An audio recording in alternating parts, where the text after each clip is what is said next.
Ashamar kafone kabajamtoota hordoftoota miidiyaa madda nageenyaa kabajnii fi jaalalli keenya bakka jirtanitti isin haa ga'u jecha oduu har'aaf qabannee dhiyaanne kan isinitti mu'ane jersoo wallooti. Oduu keenya jalqabaatiin kaaba Oromiyaa godina Walloo keessatti waraanni faashistii Abiy Ahmad ilmaan Oromoo Walloo hidhuu fi dararuu irraa kan hafe saamuu fi saamsisuus cimsee itti fufee jira. Bal'ina oduu kanaa Umar Sabawaan qindeeffate qaba. Kaaba Oromiyaa godina Walloo keessatti waraanni faashistii Abiy Ahmad uummata saamuu fi saamsisuu cimsee itti fufee jira. Kaaba Oromiyaa godina Walloo aanaa Dawwee Harawaa ganda Uranee Salaamaa keessatti waraanni faashistii Abiy Ahmad qe'ee keessaa uummata nagaa buqqisuun mana uummataa cabsuun guutuun guututti saamee jira. Waraanni kun uffata osoo hin jenne faaya dubartootaa dabalatee meeshaalee garaagaraa saamaa jiraachuutu dubbatama. Yeroo darbes aanama kana keessatti namoota nagaa yoo ajjeesan reenfi isaaniitilleen akka hin kaafamne dhorkaa turuu isaanii isiniif gabaasaa turuun keenya kan yaadatamudha.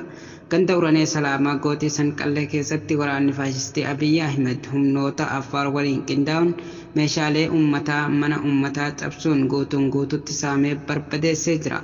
Meeshaalee saamame keessaa makaddaa, firaashii, warqii dubartootaa, albee, qullubbii, midhaan, uffata, sa'aatii harkaa, kophee fi meeshaalee faayaa aadaa hedduu mana keessaa saamuu namni ijaan arge tokko madda nageenyatti himee jira. Waraanni kun uummata qe'ee irraa buqqisee yeroo ammaa qe'ee keessa deemee namoota rashanaa jira jedhu. Uummatni qe'ee irraa buqqa'ee rakkoo dheebuu fi beelatiin dararamaa jira jedha namni bilbilaan dubbifne kun. Gocha duguuggaa sanyii sadaasa 26 fi 27 bara 2020 akka godina Wallagga Bahaa Giddaa ayyaanaatti raawwate xiyyeeffannoo barbaachisaa hin arganne jedhu jiraattonni. Bal'ina oduu kanaa Sayyid Dawwee waan qindeeffate qaba. Gochi duguuggaa sanyii sadaasa 26 fi 27 2021 godina Wallagga Bahaa aanaa Giddaa ayyaanaatti raawwate xiyyeeffannoo barbaachisaa hin arganne jedhu jiraattonni. Gochi duguuggaa sanyii sadaasa 26 fi 27 2021 godina Wallagga Bahaa aanaa Giddaa ayyaanaa ganda Amdoodee Diichoo iddoo Alii jedhamtutti hidhattoota Finxaaleeyyii Amaaraatiin raawwatame. Xiyyeeffannoo maluun hin arganne jedha miidhamtoonni.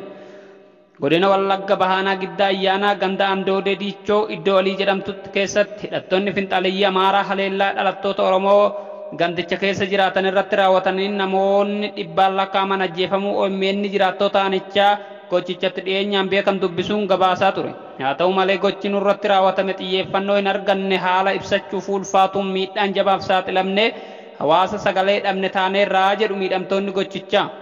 Namni abbaa maatii ta'an kan haleellaa kana jalaa miliqanii gara aanaa ollaa isaanii Aabee Dangoorootti baqachuun lubbuu isaanii baraarfatan haala haleellaan ganda Amdoodee Diichoo bakka Alii jedhamtutti raawwatame kun itti eegale wayita ibsan gochi nurratti raawwatame kun ji'ootaaf itti qophaa'amaa ture jedhu. Torban lamaan dura sadaasa 13 bara 2014 dargaggoonni mana amantaa Ortodoksii Mikaa'el Alii jedhamu keessatti sirba dhaadannoo dhageessisaa gadi bahan nuti faannoo Amaaraati jedhu eenyuun nun bulchu Oromiyaa jalatti buluus hin barbaannu Amaara jalatti buluu qabna jechuun dhaadataa turan. Oromoon ganda kana gadi lakkisaa bahaa jechuun nutti dhaadataa turan jechuun namni kun sirbaaf dhaadatan dargaggoota ta'anis abbootiin amantaa fi hidhattoonni isaanii duubaan hiriiruun qaama hiriira kanaa turuu isaanii dubbatu. Haalichi yaaddoo nutti uuman gara caasaa gandaa fi bulchiinsaa akkasumas qaamolee mootummaa dhimmichi ilaalu birootti bilbilee nu qaqqabaa jenneen tole isinii birmanna nuun jedhan. Haa ta'u malee qaamni karaa keenya bahilleen hin turree jedhu namni kun.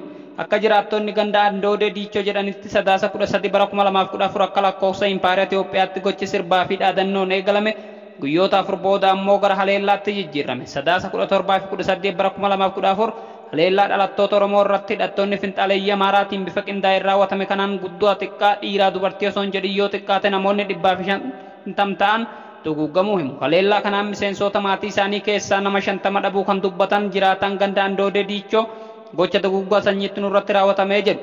Sadaasa 17 akkuma barame dhaddachaa fi sirba mana amantaa keessaa gadi yaa'an hunduu hidhataniiru. Qawwee hanga snaayiparii fi boombii kan hidhatan turan. Hedduu isaanii milishootuma nuti beeknu turan kan uffata seeraa poolisii adda naannoo Amaaraa uffatanis turaniiru. Gara milishoonni dhalattoota Oromoo ta'anitti baqanne. Milishoonni kunis ofiis nuyis nu baraaruu hin dandeenye. Jalqaba milishoota akka nu baraaraniif itti baqanne keessaa Asaffaa Seettuu nama jedhamutti dhukkaasanii ajjeesan. Hidhannoo sirraa hiikkatan. Milishoota biroos ajjeesaniiru. Sambooda dhalataa Oromoo kan ta'e irratti daguuggaa sanyii raawwachuu eegalan. Karoorri isaanii namni tokko akka lubbuun hin baane gochuu gochaanis akka awwaalamee hafuu gochuu ture.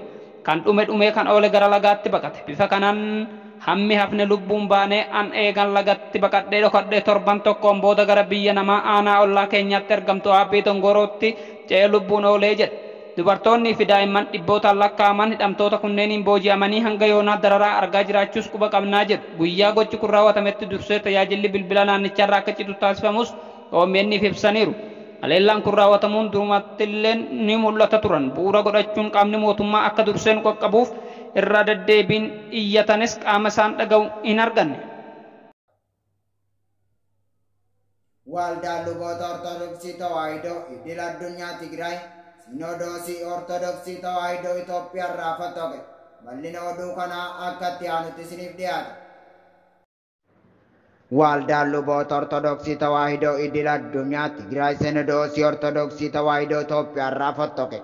Waldaan kun ibsa baaseen Sinodoosii fi hooggantoonni Bataskaanaa Ortodoksii Tawaahidoo Itoophiyaa meeshaa siyaasa ta'uudhaan yakkoota suukanneessoo uummataa fi dhaabbilee amantaa Tigraay irratti raawwatame jajjabeessaa turuun sababa ijoo murtoo kanaaf nu kakaase jedhe. Waraana waggaa tokko dura sadaasa 24 uummata Tigraay irratti banameen Bataskaanni tun hin balaaleffanne kan jedhu waldichi Bataskaanaa fi hooggantoonni amantaa luboonni yeroo waraana araaraa fi haqaaf dhaabbachuun irraa ture faallaa kanarra waraana eebbisuudhaan bobbaasaa ture jedhe ibsi kun. Gadaamiiwwan Bataskaanotaa fi dhaabbileen amantichaa Tigraay keessa jiran waraanichi qubateera jechuun yeroo mootummaan fixiinsa raawwatutti Sinodoosiin Bataskaanaa Ortodoksii Tawaahidoo Itoophiyaa olola mootummaaf tumsuudhaan waan afarsaa ture jedha. Iddoowwan seena qabeessaa fi eebbifamoo akka Aksuum, Tsiyoon, Dabra Daamoot, Waldiibaa fi Dabra Abbaay keessatti gocha suukanneessaa fi gara jabeenya loltoota Eertiraa fi Itoophiyaan abbootii amantaa Tigraay fi hawaasa nagaa kumaataman ajjeefamu hambaaleen amantaa saamamuu kuuwwanis manca'uu ibseera. Abbootiin amantaa barattoonni sanbataa fi hordoftoonni amantichaa kuma hedduun qeerraa godaananiiru dubartoonni 52,000 dirqiidhaan gudeedamaniiru jedha.